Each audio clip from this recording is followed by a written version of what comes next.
Shalom Bapak Ibu dan Saudara yang kekasih di dalam Kristus.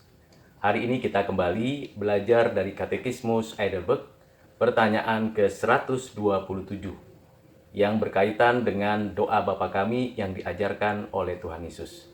Pertanyaannya ialah, apakah permohonan yang keenam? Permohonan keenam ialah, dan janganlah membawa kami ke dalam pencobaan, tetapi lepaskanlah kami daripada yang jahat. Jawaban ini dapat kita lihat rujukannya sebagai referensi untuk kita belajar dari Alkitab yang tertulis dari Injil Yohanes pasal 16 ayat 7-11, surat Yakobus pasal 2 ayat 12 sampai dengan ayat 18, dan surat 1 Yohanes 2 ayat 15 sampai 17 dan pasal 4 ayat 1 sampai 6. Apa yang dijelaskan dari Katekismus Heidelberg mengenai permohonan yang keenam ini? Yaitu karena kami begitu lemah di dalam diri kami sendiri, sehingga kami untuk sesaat pun tidak bisa berdiri, dan selain itu karena musuh-musuh bebuyutan kami, iblis, dunia dan daging kami sendiri, tidak henti-hentinya menyerang kami. Kiranya berkenanlah untuk memelihara dan menguatkan kami dengan kuasa Roh Kudus-Mu, sehingga kami bisa tidak kalah di dalam peperangan rohani ini, melainkan selalu memberikan perlawanan yang kuat, sampai akhirnya kami memperoleh kemenangan yang sepenuhnya. Bapak, Ibu, dan Saudara yang kekasih di dalam Kristus, perjuangan kita melawan roh-roh jahat di udara, kuasa-kuasa kegelapan yang melakukan penipuan, pencobaan setiap saat. Saat kita lengah dan tidak berjaga-jaga, di sanalah setan mencobai kita. Dan kita bersyukur karena kita sebagai anak-anak Allah di dalam Kristus diberikan kuasa oleh Roh Kudus untuk dapat melawannya. Tentulah kita harus ada di dalam firman-Nya. Firman-Nya menjadi pelita bagi kaki kami dan terang bagi jalan kami. Itulah yang disampaikan pemazmur. Ketika Tuhan Yesus dicobai oleh iblis, Tuhan menyatakan firman-Nya. Dan dengan kuasa yang darinya, iblis dikalahkan. Tipu daya iblis, cara iblis mencobai bagi anak-anak Tuhan ialah dengan memutarbalikkan firman Tuhan, menambah atau mengurangi apa yang tertulis di dalam Alkitab. Bahkan tafsiran yang tidak sesuai dengan keseluruhan pengajaran Alkitab yang menjadi alat atau sarana bagi iblis, roh-roh jahat untuk mencobai. Doa yang kita sampaikan kepada Allah Bapa kita untuk kita boleh tidak dibawa ke dalam pencobaan.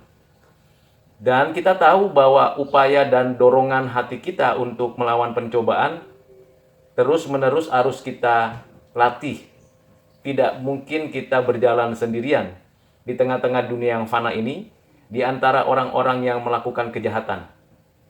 Kita tahu bahwa di tengah-tengah cobaan seperti itu pun Tuhan berdaulat, menyatakan kuasa kehendak-Nya agar kita sebagai umat pemenang betul-betul menikmati kemenangan Kristus melawan dosa, maut, dan si jahat. Karena kita sudah mengerti bahwa di luar Kristus kita tidak dapat berbuat apa-apa. Dan di luar Kristus kita akan terus terombang-ambing oleh berbagai macam cobaan dunia ini. Dan bahkan ajakan orang-orang jahat. Bagaimana mungkin kita bisa tetap setia di dalam Kristus? Itu karena Tuhan beranugerah, Roh Kudus bekerja, menginsapkan kita akan dosa, kebenaran, dan penghakiman.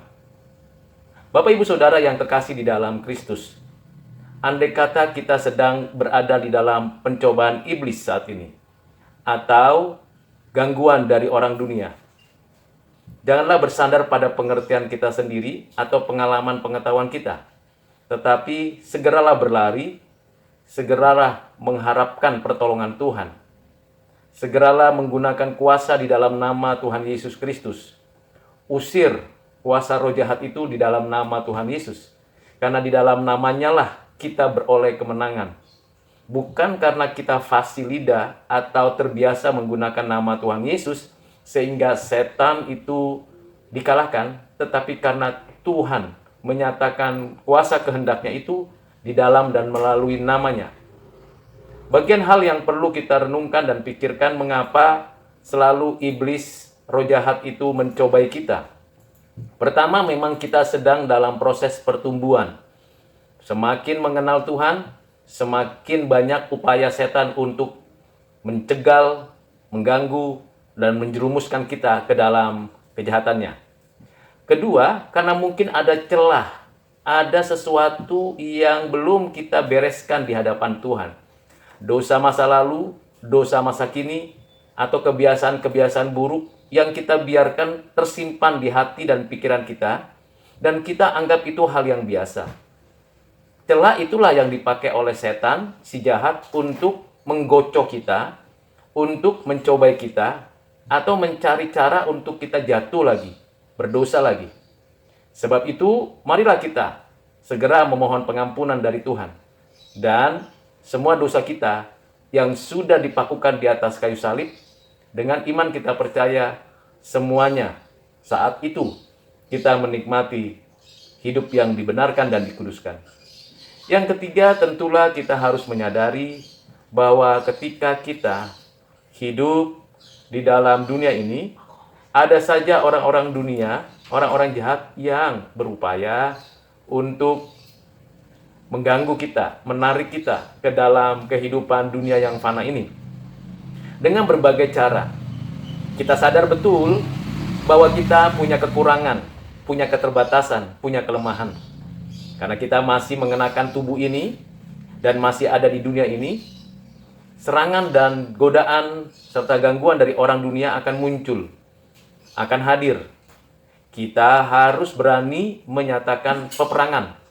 Tidak membenci mereka yang melakukan kejahatan itu, tapi meninggalkan, menolak, dan menyingkirkan. Seperti misalnya kasus Yusuf di rumah Potifar. Ia dengan iman melakukan semua pekerjaan yang baik di rumah Potifar. Tetapi orang jahat, yaitu istrinya Potifar itu, melakukan tindakan yang mencemarkan. Ingin melakukan perzinahan dengan Yusuf. Yusuf dengan tegas mengatakan bahwa ia takut akan Tuhan. Ia tahu tanggung jawab dan bagaimana dia harus menjalankan hidup di tengah-tengah bangsa yang lain, di tengah-tengah rumah tuannya. Yusuf bukan melawan dengan kekuatan dan kemampuannya saat itu, karena dia masih muda dan bisa saja mendorong, melawan, atau melakukan tindakan kekerasan. Yusuf melarikan diri dari tempat percobaan gangguan si jahat itu. Begitu juga kalau kita sedang berhadapan dengan pencobaan. Kita sadar, kita tahu kelemahan kita. Jangan merasa kuat dan merasa hebat, lalu kita tidak meninggalkan tempat di mana ada pencobaan. Misalnya saja kita di tengah perjalanan, kita tahu ada hal-hal yang buruk yang terjadi. Jangan menjadi seorang juru selamat bagi orang lain, sehingga kita ingin menyelesaikan persoalan itu. Padahal kita tahu ketika kita masuk cemplung ke dalam pencobaan, maka kita terjerat pada tipu daya iblis. Karena itu Bapak Ibu Saudara yang kasih dalam Kristus, marilah kita bijak. Bijak untuk menyikapi apapun peristiwa dan situasi yang terjadi. Kiranya Tuhan memberikan pertolongan kepada kita, agar kita betul-betul menang dalam peperangan rohani, sekarang dan selamanya. Kiranya Tuhan menolong Bapak Ibu dan Saudara, dan juga saya, untuk berperang melawan si jahat dengan kuasa Roh Kudus, dengan firman-Nya, di dalam anugerah-Nya dan belas kasihan-Nya. Tuhan Yesus memberkati kita. Amin.